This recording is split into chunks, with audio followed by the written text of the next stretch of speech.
আচ্ছা মুই যদি এখন একটা সোয়েটার পরে বাইরে যাই তাইলে জাতি কি মোরে মাইনে নেবে? আচ্ছা শীত কেমন পড়ছে, এই অবস্থায় কি সোয়েটার পইরা আমার বাইরে যাওয়া ঠিক হবে? সোয়েটার পইরা বাইরে গেলে কেউ কি কিছু ভাববে? এত কিছুর অবসান ঘটাইয়া শেষমেশ আমি একটা গেঞ্জি গায়ে দিয়ে বাইরের উদ্দেশ্যে যাবো আর কি, তাই রেডি হচ্ছি। Hello viewers, welcome to my new blogs. আশা করি সবাই অনেক ভালো আছেন, মুইও অনেক ভালো আছি। এখন তো বিকেল হয়ে গেছে, এখন ভাবছি বিকেলে একটু বাইরে বের হইয়া একা একা একটু ঘুরে আসি আর কিছু কেনাকাটা কইরা আসি।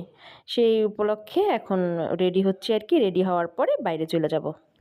মাঝে মধ্যে নিজেরও একটা ব্যক্তিগত রিল্যাক্সের দরকার আছে, আর সেই ব্যক্তিগত রিল্যাক্সের জন্যই এখন নিজে একা একাই নিজের ইচ্ছা মতন ঘোরাফেরা করব, খাওয়া দাওয়া করব, কেনাকাটা করে বাসায় চলে আসব। আর সেটারই এক অংশ আপনাদের সাথে শেয়ার করব। সবাই আমার ভিডিওটা সম্পূর্ণ দেখবেন আর আমার সাথেই থাকবেন।